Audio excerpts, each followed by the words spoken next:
Muy buenas a todos, sean bienvenidos a Del libro al micrófono, donde, como ya saben, nos encanta sumergirnos en esos libros que nos hacen darle una vueltecita a la cabeza. Exacto, esas lecturas que nos dejan pensando, ¿no? Y hoy, bueno, hoy tenemos uno entre manos, que la verdad, con solo leer el título, ya genera curiosidad. Uf, sí, bastante. Aprendiendo de los psicópatas. Habilidades y estrategias para gente normal, de César Landaeta Edge. Directo al grano, ¿eh? Ya desde el título, como menciona Evelyn Pérez Llevaile en el prólogo, te hace preguntarte, bueno, ¿y yo qué tan normal soy que me llama la atención este libro? Claro, es que la propuesta de entrada es fuerte, ¿no? Aprender de quienes, bueno, se supone que están un poco fuera de la norma, es como mínimo intrigante. Totalmente. Y este libro nos llegó gracias a uno de ustedes, nuestra querida audiencia. Así es. Lo que ya nos habla de ese interés que hay por entender cómo funcionan las relaciones, cómo nos movemos entre las personas y a lo mejor, ¿por qué no? Encontrar nuevas formas de ver las cosas, ¿no? Claro, como salirse un poco del molde, ¿no? Exacto. Y es que esa idea de que la gente normal pueda aprender algo de los psicópatas suena, o sea, como una contradicción que te atrapa. Totalmente. Y fíjate que Evelyn, en el prólogo, nos cuenta que a pesar de esa primera impresión de incluso dudar de su propia normalidad al ver el título, al final encontró en el libro un montón de enseñanzas útiles. Mira tú. Y eso nos lleva a pensar que a lo mejor las estrategias que propone Landaeta pueden aplicarse a situaciones mucho más cotidianas de lo que imaginamos. Interesante. Bueno, vamos por partes, ¿te parece? Ahí. El libro empieza fuerte, estableciendo dos requisitos que considera, digamos, esenciales para adentrarse en este mundo de las tácticas que él relaciona con la psicopatía. Ah, El primero es bastante directo. Menos autocensura y fuera la culpa neurótica. ahí.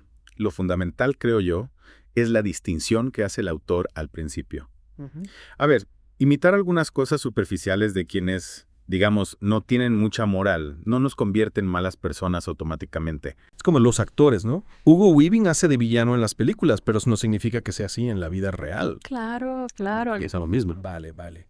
Y a partir de ahí, empieza a hablar de cómo esa culpa neurótica, esas normas que nos meten en la cabeza desde pequeños, pueden ser una debilidad que otros pueden usar en nuestra contra. Sí. Me ha llamado la atención el ejemplo que pone, el de la persona que está preocupada por la explotación infantil en la fabricación de la ropa que le gusta a su esposa, ¿no? Fuerte, ¿no? Es que es como que te hace pensar.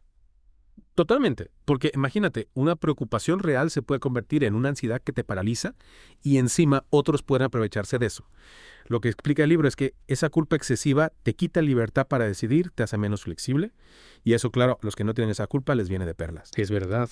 Y luego contrasta eso con, bueno, con la actitud de los criminales de guerra nazis durante los juicios de Nuremberg, ¿no? Esa imagen de ellos relatando las atrocidades con una frialdad total, sin un ápice de autocrítica. Es brutal. Impacta, ¿verdad? Sí. ¿Qué se puede sacar en claro de esa comparación tan fuerte? Lo que el autor quiere resaltar con eso es esa falta de empatía, esa capacidad de actuar sin remordimiento. Un caso extremo, pero que sirve para ilustrar cómo la ausencia de culpa puede llevar a esa desconexión con el sufrimiento que causan sus actos. Claro, claro. Entonces, como antídoto a esa autocensura y a la culpa que te bloquea, el libro propone un principio bastante sencillo, ¿no? No hacer daño a nadie ni hacértelo tú mismo. Básico, pero potente. Suena liberador, ¿verdad? La verdad es que sí, como que te da permiso para ir a por lo que quieres, sin cargar con culpas innecesarias. Totalmente. Y el segundo requisito que plantea el libro es pensar antes de actuar. Cabeza sobre emociones. O sea, priorizar la razón frente a las emociones que nos pueden desbordar. Eso es. En el libro usan la analogía de los combates de boxeo verbales que se ven en la tele. Y tiene sentido, ¿no? Al final, en una discusión o en una negociación, el que mantiene la cabeza fría, el que usa la lógica, tiene ventaja sobre el que se deja llevar por la rabia. Claro, es que si te dejas llevar por la impulsividad. Olvídate. Y además, es algo que vemos a diario, ¿no? Constantemente. La anécdota que cuenta de la niña, aparentemente un ángel, pero que manipulaba sus emociones para salirse con la suya, es un ejemplo perfecto de cómo se puede usar eso estratégicamente. Total. Aunque el libro aclara que no era una psicópata, que quede claro. Sí, sí, eso lo dice. Lo que aprendió fue a tocar la fibra sensible, a despertar la solidaridad en los demás. ¿Y eso qué nos dice de nuestras propias reacciones? Así que ahí está la clave, ¿no? Exacto. Todos somos vulnerables a las emociones, en mayor o menor medida. La cuestión es saber cuándo una emoción es real y cuándo la están usando para manipularnos. Claro, claro. Y el libro insiste en que no se trata de ser fríos y calculadores, sino de tener la cabeza al mando, como un director de orquesta, ¿no? Y menciona la estructura del cerebro, con la corteza prefrontal por encima del sistema límbico, lo que le da más peso a la razón. Una imagen muy visual para entenderlo, ¿no? La razón como guía, las emociones como información importante, pero no al mando. Me gusta la metáfora. Bueno, sentadas estas bases, el libro se mete de lleno en lo que llama técnicas básicas. Y la primera es llamativa. Yo soy Dios, manejando el encanto personal. Ahí explora el poder de la atracción, del carisma como herramienta para influir en los demás. Lo llama el pasaporte diplomático, porque te abre puertas, vaya. Y dice que los que él considera psicópatas y que triunfan en la vida suelen darle mucha importancia a la primera impresión, a mostrar sus mejores cualidades desde el principio. Esa actitud de yo soy Dios y tú te rindes a mí es fuerte, ¿eh? Un poco sí. Dice que los que la tienen transmiten una seguridad enorme, no dudan en romper ciertas normas sociales. Y eso, por extraño que parezca, genera fascinación, incluso a sus oponentes. ¿Por qué crees que esa actitud impacta tanto? Yo creo que esa seguridad aplastante transmite una sensación de poder que a muchos les atrae. Es como si esa falta de dudas hiciera que los demás los vieran como alguien superior, alguien que controla la situación. En el libro hablan de una paradoja surrealista, donde incluso los que los critican pueden llegar a idealizarlos. Increíble. Y para los que no tenemos ese carisma innato, ¿qué nos queda? Bueno, el libro ofrece una perspectiva interesante.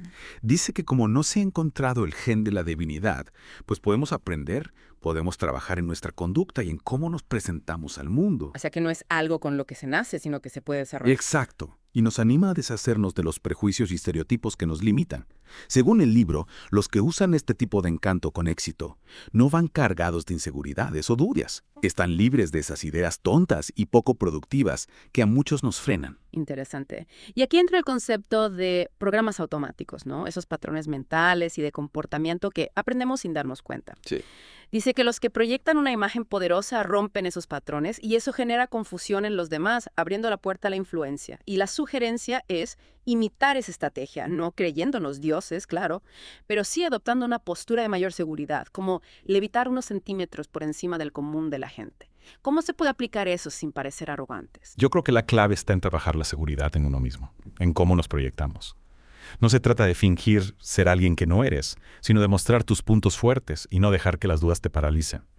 En el libro cuentan una anécdota sobre Linda Carter, la Mujer Maravilla, que en su juventud era ignorada por los chicos porque eran demasiado tímidos para acercarse a ella. No me digas. Sí, sí. Y eso ilustra cómo la excelencia, si no va acompañada de una actitud que invite a la conexión, puede generar distancia. Vaya, curioso. La verdad es que sí. El consejo final para manejar ese encanto personal es bastante realista, ¿no? Autoevaluación equilibrada, evitar tanto la negatividad como la falsa modestia y no intentar ser un superhéroe si no va con tu personalidad.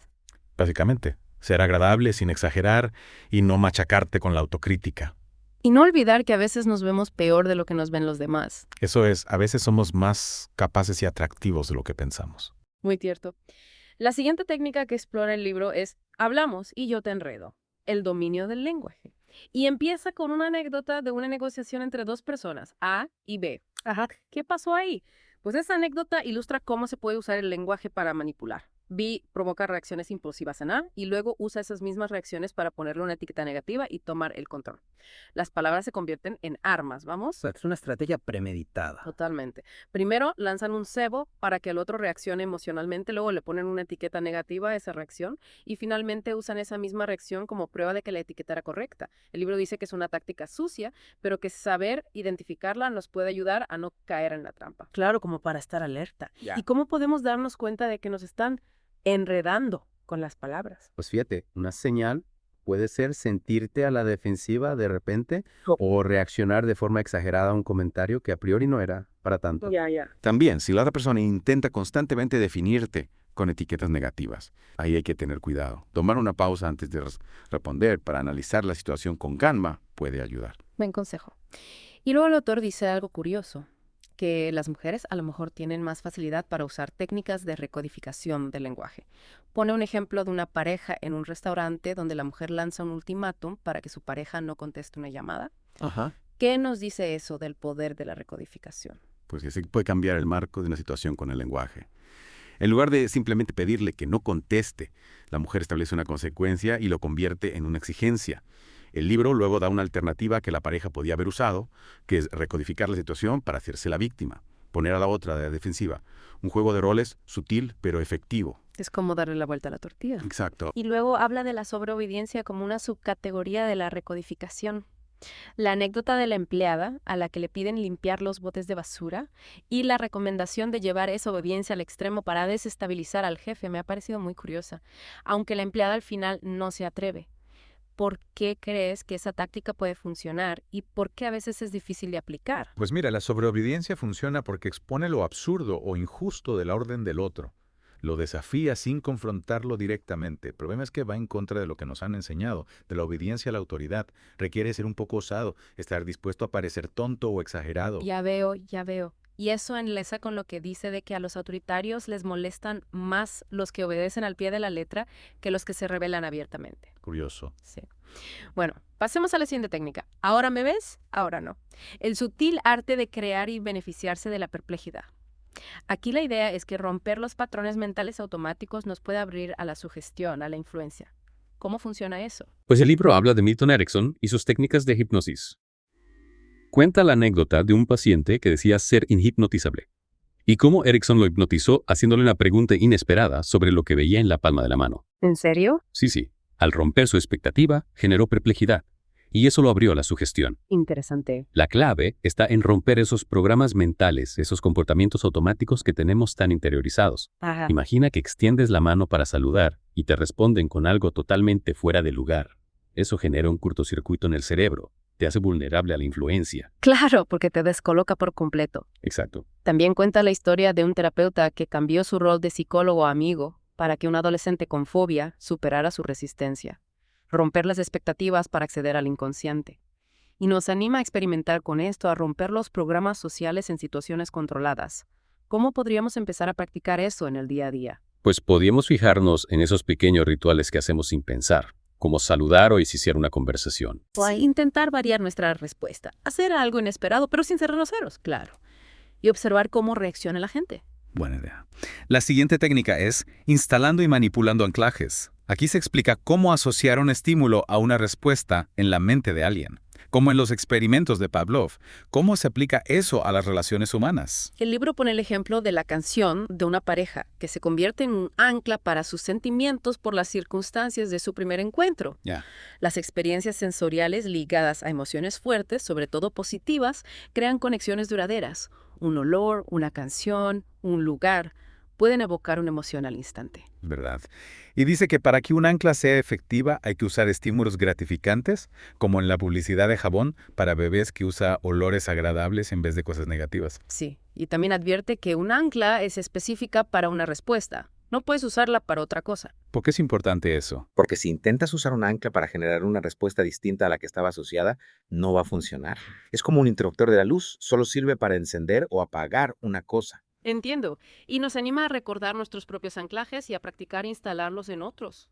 Incluso propone un ejercicio, tocar a alguien mientras dices algo sorprendente y luego asociar una orden a ese toque. ¿Qué hay que tener en cuenta al usar estas técnicas? Pues que son poderosas y hay que usarlas con responsabilidad. No se trata de manipular a la gente, sino de entender cómo funcionan estos mecanismos. Claro. El objetivo es protegernos de la manipulación, no convertirnos en manipuladores. Exacto. Y el libro también advierte sobre los estafadores que usan estas técnicas para aprovecharse. Habla de la invasión sutil del espacio personal con gestos amigables. ¿Cómo nos podemos proteger de eso? Manteniendo la distancia, estableciendo límites claros. Si alguien intenta tocarte sin necesidad, un rechazo educado, pero firme, acompañado de una sonrisa, puede ser suficiente. Y por último, en esta sección, se sugiere la táctica de hacerse el tonto, a veces, pedir explicaciones de cosas simples para evaluar las intenciones del otro. ¿Qué podemos aprender de la reacción del otro a esas preguntas? Mucho. Una persona honesta te explicará con paciencia. Sí. Un manipulador se mostrará impaciente, condescendiente o intentará evadir la pregunta. Es una forma de ponerlo a prueba. Exactamente. La siguiente técnica es, te asusto pero te cuido. El miedo como herramienta. Aquí se explora cómo se puede usar el miedo para controlar. ¿De qué forma se ve eso? Pues el libro explica cómo aprendemos sobre el miedo desde niños. a través de las reacciones de nuestros padres o cuidadores. Ya. Unas reacciones equilibradas son importantes, si no, se pueden crear miedos que nos acompañen de por vida. Claro. Y también habla de la presión social para parecer valientes, aunque tengamos miedo. Es verdad, muchas veces nos obligan a aparentar. Y luego explica las reacciones fisiológicas al miedo y cómo su poder a menudo no está en la amenaza física, sino en las imágenes que las palabras crean en nuestra mente. El ejemplo que pone del caballero que cuenta que comió hígado humano es perturbador. Ya verás que sí. ¿Y cómo se traslada ese poder del miedo al control social? Pues a través de las narrativas de las historias que nos cuentan. En las dictaduras, por ejemplo, se usa la imagen del líder tranquilo para crear un clima de te asusto pero te cuido, de mí mismo. Es como un miedo invisible, ¿no? Exacto. Y luego cuenta la anécdota de la empleada que reconoce a su jefe en esa descripción y el consejo de analizar que nos da miedo. Dice que la intimidación puede ser efectiva sin amenazas directas, como en el concepto de gran hermano. ¿Cómo podemos reconocer y manejar esas formas de intimidación? Siendo conscientes de nuestras reacciones. Si sientes miedo o ansiedad sin una amenaza clara, analiza qué te lo provoca. A veces confrontar nuestros miedos los debilitas. Es verdad. La historia del adolescente acosado que lleva un cuchillo al director para expresar su miedo a sus propios impulsos y cómo eso para el acoso es un ejemplo extremo, pero que ilustra cómo el miedo puede usarse para detener la agresión. ¿Qué aprendemos de esa historia? Que el miedo es universal y que reconocerlo y expresarlo, incluso de formas poco convencionales, nos puede proteger. Sí. Pero hay que distinguir entre el miedo real y el miedo manipulado. No podemos dejar que nos paralice. Totalmente de acuerdo. La última técnica que vamos a ver hoy es píntame un pato. Realidades y pararrealidades. Y empieza con un estudio que supuestamente relaciona la anatomía con la psicopatía y las disfunciones sexuales. ¿Qué nos puedes contar de ese estudio? Pues habla del trabajo de un tal Witherspoon, que medía la proporción entre los huesos de las piernas y los brazos. El libro incluso comenta tu reacción, lo de la antropometría de un psicópata, que además es un otentote en la cama, y nos pregunta si nos hemos sentido tentados a tomarnos las medidas. Qué bueno. ¿Y por qué menciona eso el autor? Porque resulta que todo ese estudio era un invento suyo. Lo hizo para demostrar cómo los charlatanes usan instituciones, títulos y temas polémicos como el sexo para crear una falsa autoridad. No me digas, o sea que nos la ha colado. Totalmente. Y lo conecta con esa tendencia a buscar información rápida y fácil, sin comprobar si es fiable. El consejo del libro es pensar antes de actuar, sobre todo si algo parece demasiado bueno o confirma nuestros prejuicios. Claro, claro. Y habla de los blancos perfectos, los que no desconfían ni cuestionan nada. Exacto. En un mundo lleno de información, la confianza ciega es peligrosa. Y luego pone ejemplos de parrealidades, como las profecías de Nostradamus o el fin del mundo. Cosas que mucha gente cree a pesar de que no se cumplen. ¿Cómo podemos desarrollar un ojo crítico para no caer en esas trampas? Pues cultivando el escepticismo. No dar por sentada la información, sobre todo si viene de fuentes dudosas. Contrastar, cuestionar, ser conscientes de nuestros propios sesgos. Buen consejo. El libro felicita al oyente si sospechó del estudio falso y anima a mantener esa actitud crítica. Y sugiere adoptar una dosis homeopática de la estrategia de cambiar realidades por pararrealidades. Pone el ejemplo de los testigos oculares, que a veces no son fiables. Sí, nuestro recuerdo es frágil. El estrés o la sugestión pueden alterarlo. Y menciona el experimento de Buckout, donde muy pocos estudiantes identificaron correctamente a un agresor que habían visto. Eso demuestra que la memoria no es infalible. Para nada. Y habla del concepto de transferencia inconsciente, donde confundimos una cara familiar con la del agresor. Nuestra mente puede crear pararrealidades sin darnos cuenta. Increíble.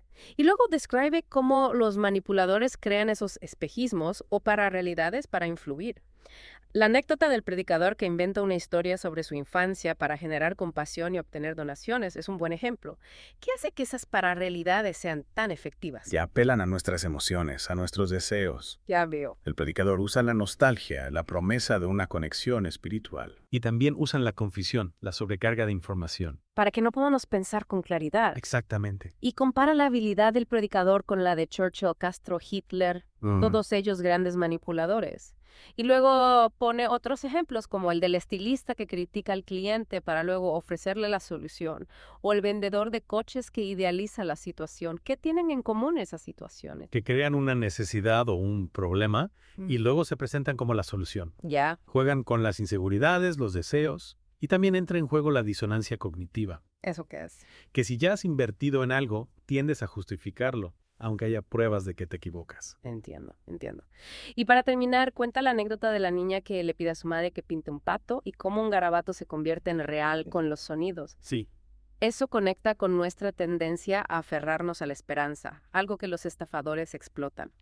El consejo final es desarrollar una luz de alerta para desconectarnos de esas maravillas. ¿Cómo podemos activar esa luz? Dudando de las promesas demasiado buenas, de las soluciones mágicas. Observar sin juzgar. Tomar distancia emocional. Para no dejarnos llevar por la emoción. Exacto. Y propone la estrategia de estar aquí y en otro lugar. Fingir atención mientras te concentras en tus pensamientos, ignorando al manipulador, ¿crees que es útil? Mucho. Te da espacio para no reaccionar impulsivamente. Para pensar con calma. Eso es.